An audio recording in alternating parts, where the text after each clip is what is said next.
Imagine um casamento luxuoso em 1842, onde um barão rico força sua nova esposa a assistir enquanto ele abusa de 10 escravas virgens na cama nupcial. Essa cena chocante revela as profundezas da escravidão no Brasil Império. No século XIX, o Império do Brasil era uma monarquia constitucional sob Dom Pedro II, com economia baseada na exportação de café. O Vale do Paraíba, no Rio de Janeiro, incluindo Vassouras, era o centro da cafeicultura, onde fazendas imensas dependiam de mão de obra escravizada. Barões como o de Monte Alegre acumulavam fortunas imensas equivalentes a milhões de dólares atuais, controlando terras vastas e centenas de escravos. Esses senhores feudais exerciam poder absoluto sobre suas propriedades, incluindo vidas humanas tratadas como bens. Neste vídeo, você vai entender como funcionava o sistema escravagista no Brasil oitocentista, desde a seleção e compra de escravos até as dinâmicas sociais e econômicas que permitiam abusos extremos. Deixe o like agora e comente de onde está assistindo, para ajudar o canal a crescer. O Barão de Monte Alegre, cujo título foi concedido por serviços à coroa, representava a elite cafeeira. Nascido por volta de 1800, ele herdou e expandiu terras em Vassouras, uma região que produzia mais de 50% do café brasileiro na época. Sua fazenda, típica das grandes propriedades, contava com casa grande, luxuosa, senzalas precárias e engenhos movidos a água. Escravos, importados principalmente da África Central, eram comprados em mercados no Rio de Janeiro por preços que variavam de 400 a 800 mil réis, cerca de 20 mil dólares hoje. O casamento com Dona Clara de Souza, de família nobre, mas empobrecida, era estratégico. Alianças matrimoniais fortaleciam redes de poder entre barões, garantindo herdeiros e expansão de domínios. A cerimônia, com 200 convidados, custaria o equivalente a um ano de lucros de uma fazenda média. Na sociedade imperial, casamentos arranjados eram comuns, com dotes e contratos que priorizavam o status sobre afeto. Mulheres da elite, como Dona Clara, eram educadas para obediência e administração doméstica, sem direitos legais sobre bens ou decisões. A noite núpcias, em vez de celebração íntima, tornou-se demonstração de domínio. O barão selecionou 10 escravas jovens, virgens, compradas especificamente para isso, refletindo a prática comum de senhores usarem escravos para satisfação pessoal. Escravas eram vistas como propriedade, sem direitos. Leis como a de 1831, que proibia o tráfico atlântico, eram ignoradas. E o contrabando continuou até 1850. Abusos sexuais eram rotineiros, gerando filhos mestiços frequentemente escravizados. Ao amarrar Dona Clara com cordas de veludo, o barão simbolizava o controle patriarcal. Mulheres brancas da elite, apesar de privilegiadas, sofriam submissão total aos maridos, sem divórcio possível até o século XX. Enquanto procedia com as escravas, comentando seus corpos como mercadorias, ele ecoava o linguajar dos leilões de escravos, onde atributos físicos determinavam valores. Coxas firmes ou juventude elevavam preços, tratando humanos como gado. Dona Clara, forçada a assistir, representava a interseção de opressões, gênero e classe. Sua timidez e nobreza não a protegiam, ao contrário, reforçavam sua vulnerabilidade em um sistema onde maridos tinham autoridade absoluta. Ao amanhecer, ao soltar a esposa e afirmar seu mando, o barão reforçava a hierarquia escravagista. Fazendas como a dele operavam como microestados, com senhores ditando leis internas, punições e recompensas. A recusa de Dona Clara em falar com ele e sua morte por inanição voluntária destacam resistências femininas sutis. Mulheres escravizadas usavam suicídio ou infanticídio como protesto. Aqui, uma senhora branca adota tática similar contra o horror. O enlouquecimento do barão pela culpa reflete raros casos de remorso entre senhores. Bebedeira até a morte era comum na elite decadente, acelerada por dívidas crescentes com a crise do café após 1860. Herdeiros se matando em duelos por vergonha ilustra códigos de honra da nobreza brasileira,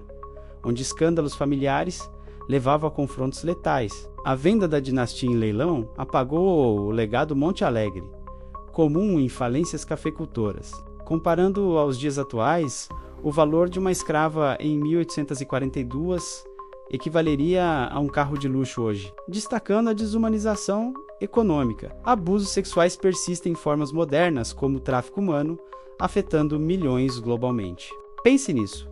Como sistemas de poder absolutos moldam comportamentos. Comente abaixo sua reflexão sobre paralelos entre escravidão histórica e desigualdades contemporâneas. A escravidão no Brasil durou até 1888, com a Lei Áurea, mas suas consequências econômicas persistem. O Vale do Paraíba declinou após a abolição, com migração para São Paulo e diversificação agrícola. Socialmente, o sistema gerou desigualdades raciais profundas, com descendentes de escravos enfrentando marginalização. Estudos mostram que a riqueza cafeeira financiou a industrialização inicial, mas à custa de traumas coletivos. Analiticamente, eventos como esse revelam como a escravidão não era só econômica, mas cultural, normalizando violência e hierarquia. Leis imperiais, como o Kielsen Criminal, de 1830, puniam rebeliões escravas severamente,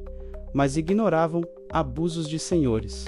O sistema escravagista brasileiro, no período imperial, era sustentado por uma combinação de leis, costumes e interesses econômicos que tornavam abusos como o descrito não apenas possíveis, mas quase estruturais.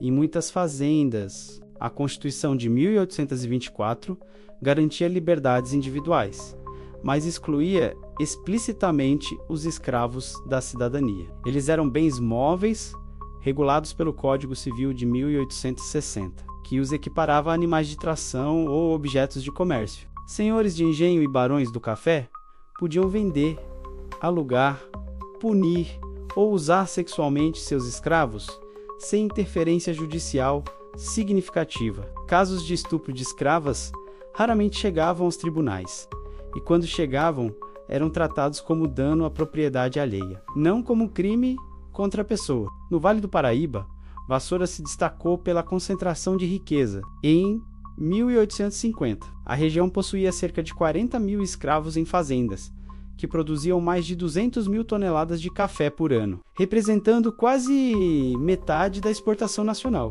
O Barão de Monte Alegre, figura típica dessa elite, mantinha uma casa grande com salões de recepção, capela particular e quartos decorados com móveis importados da Europa. A cama de dossel, com lençóis de seda importada da França, custaria hoje o equivalente a 15 mil reais. Um luxo inacessível para a maioria da população. A seleção das 10 escravas jovens e virgens não era excepcional. Registros de viajantes estrangeiros, como o francês Charles Spile, em 1860, descrevem senhores que mantinham haréns privados de escravas adolescentes, compradas ainda crianças, para serem educadas na casa grande. Essas meninas eram frequentemente separadas das mães, logo após o desmame, e criadas para serviços domésticos ou prazer pessoal. A virgindade era valorizada porque aumentava o preço no mercado secundário de escravos, onde meninas virgens podiam ser revendidas por até 50% a mais. O choro baixo das escravas durante a cena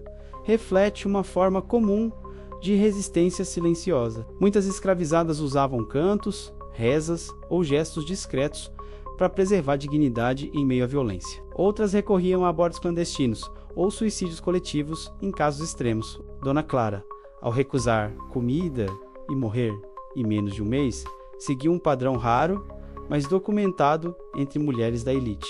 Historiadores como Mary do Priori registram casos de morte por tristeza ou inanição voluntária entre esposas submetidas a humilhações extremas. Sua escolha de silêncio absoluto com o marido era uma forma de resistência passiva, comum em sociedades patriarcais onde a palavra feminina tinha pouco valor legal. Sem divórcio ou separação possível, a morte tornava-se a única saída percebida. O barão, por sua vez, sucumbiu à culpa alcoólica, um destino compartilhado por muitos senhores após escândalos. O álcool era amplamente consumido na elite cafeeira. Garrafas de conhaque francês chegavam a custar o equivalente a um mês de salário de um funcionário público. A loucura progressiva e a bebida excessiva refletem o que psicólogos históricos chamam de Síndrome do Senhor Decadente, agravada pela pressão econômica. Após 1850, com o fim do tráfico e a alta dos preços de escravos, muitas fazendas entraram em crise financeira. Os herdeiros que se mataram em duelos representam o Código de Honra Ibérico ainda vigente no Brasil. Duelos por ofensas à honra familiar eram tolerados pela sociedade, e tribunais muitas vezes absolviam os participantes, considerando-os questões de cavalheirismo. A venda em leilão público da dinastia Monte Alegre ecoa o destino de centenas de famílias cafeicultoras após a abolição. Em 1888, quando a Lei Áurea foi assinada, o Brasil tinha cerca de 700 mil escravos, mas a riqueza acumulada já migrara para outras regiões. Economicamente, o café do Vale do Paraíba perdeu competitividade para São Paulo e Minas, onde solos mais férteis e mão de obra imigrante europeia baratearam a produção. Vassouras, outrora próspera Tornucê, cidade passado glorioso, com casarões abandonados. Socialmente, o trauma da escravidão deixou marcas profundas. Estudos demográficos mostram que municípios com maior concentração escravagista no século XIX apresentam, até hoje, maiores índices de desigualdade racial e menor mobilidade social, comparando valores. O preço médio de uma escrava jovem em 1842 equivalia a 25 menos 30 vezes sul. Salário anual de um trabalhador livre qualificado hoje seria comparável a adquirir um imóvel de alto padrão em cidade média brasileira. Abusos sexuais sistemáticos geraram uma população mestiça enorme. Estima-se que 40% dos brasileiros atuais tenham ascendência africana, resultado direto da violência sexual institucionalizada durante séculos. O caso ajuda a compreender como o patriarcado e a escravidão se reforçavam mutuamente. O mesmo poder absoluto que permitia ao barão abusar das escravas também o autorizava a humilhar publicamente a esposa, sem que ninguém interviesse. Na mentalidade da época, a honra masculina dependia do controle sobre corpos femininos menos brancos ou negros. A esposa era símbolo de status, as escravas, instrumentos de prazer e demonstração de poder. Essa estrutura explica por que escândalos como esse raramente aparecem em registros oficiais.